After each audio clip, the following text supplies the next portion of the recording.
Hey, this is Cup Da Sau in Wing Chun Boxing. Cup Da Sau, cup means to cover, da means to hit. So it's cover and hit hand. And this is seen in some of the Kulo systems as a separate set, and it's sometimes seen as an outgrowth of one of the sets at level 3.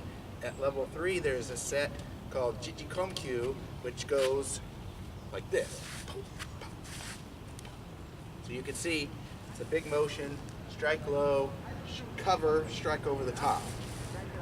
So this idea of cover and hit. And the two-man set usually done for that is the typical Lap Da drill you see in most every system. So Cup Da Sau as a Sansik is really from Wing Chun, that Bong Sau, Lap Sau, hit. Your cover and hit. So if we were going to do it more classically, a Cup Da Sau set might look like this. And we can often put a third beat in the Kulo Sansik, so it'd be like this. From the side.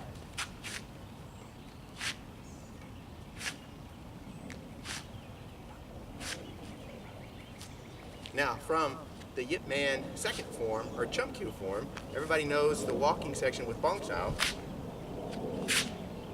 Right? Step, step, step. Well, this is simply that dropping motion with a cover.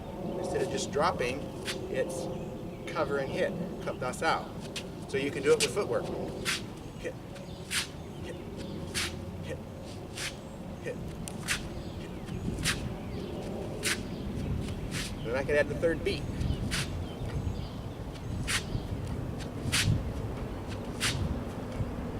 So that would be a pretty classical version of Cup Da Sau, cover and hit, which is Bong Sau, Lap Sau, or Pak Sau. You can interpret it either way depending on how you do the two-man.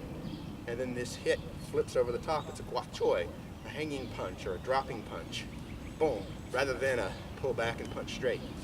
So when we do the two-man, I'll show you this, and we did this on a prior video too, where we showed the Kulo version of the Lap Da drill.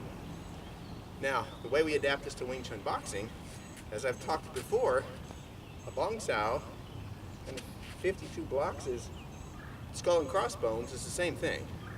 Whether I'm extending or just drawing in Kulo Wing Chun, this would be a Gat Bong.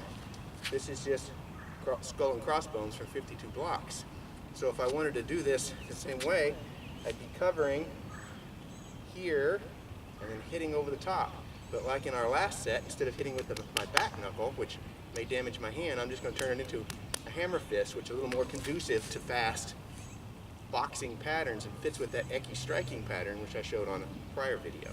So it ends up looking somewhat like this.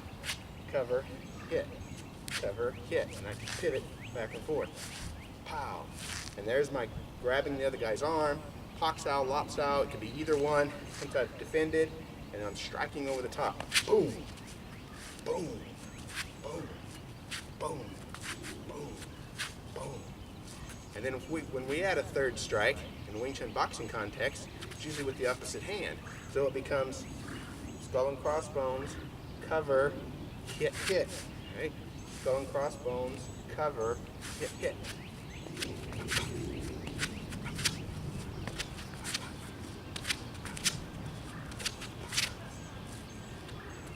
Now the prior set was Bu Choi, and we had the Bu Choi footwork. Bu Choi footwork can be inserted here too, where I cover, hit, hit, cover, hit, hit, cover. So see now when I'm doing this strike, I'm doing it out of that Bu Choi footwork, using this leg as my power generator. Bam! Boom! Bam! Bam! And I'm advancing, right? I throw it up again. Bam! Bam! I throw it up again. Bam! Bam! Throw it up again. Bam! Bam! So we could see this Cup Da Sau now as just a variation on the Bu Choi set. That covering and stepping forward. We can also do it this way. Let me preface this by saying Rick Spain is a great guy in Australia that does a variation of William Cheung's traditional Wing Chun. And Sifu Spain changed his forms around a little bit. In the Chumkyu form, instead of stepping this way with the bong, he steps this way. Let's go in the other direction, a lateral step. based on his fighting and sparring experience, he realized that if you're going to throw up a Bong Sau as a defense like this, it's seldom ever done in this lateral stance, stepping across.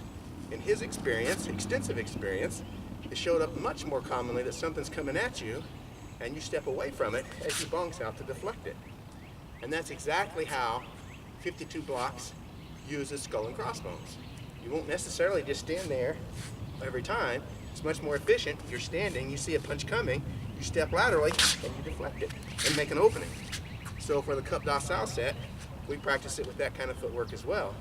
Over here, I step laterally with my skull and crossbones, hit, hit, reset, boom, boom, boom, reset, boom, boom, boom. Then go in the other direction, boom, pop, pop, pop, pop, pop, pop. And I switch it. And notice I still do it on the switch step, right? Switch, hit, hit, step, hit, step, hit, switch, hit, step, hit, step, hit. But that's still Cup Da Sau. Cover and hit, just like you were doing bong, lop, punch. And we'll show a two-man for this later. Okay, now we're going to do Cup Da Sau on the dummy. Remember, Cup Da Sau is just cover, hit, hand.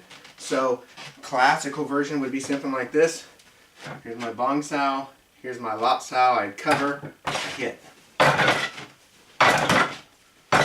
And I can cycle it.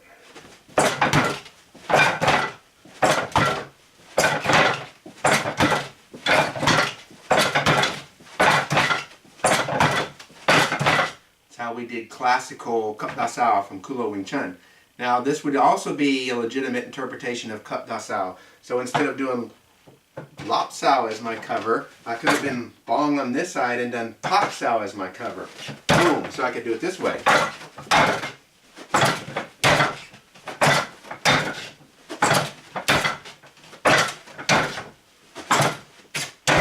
So it's Bong, cover and hit, or Bong, cover and hit. Both legitimate interpretations of Cup Da Sau from a classical sense.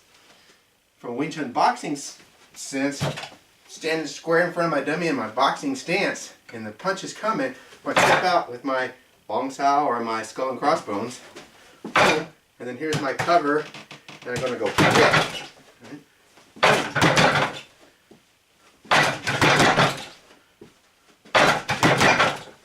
And from this side,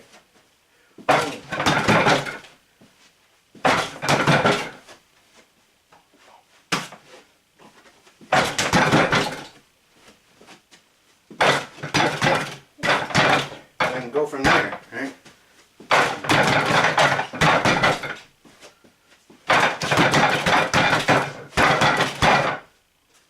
And that's how we do Cup Da Sau Wing Chun Boxing on the dummy.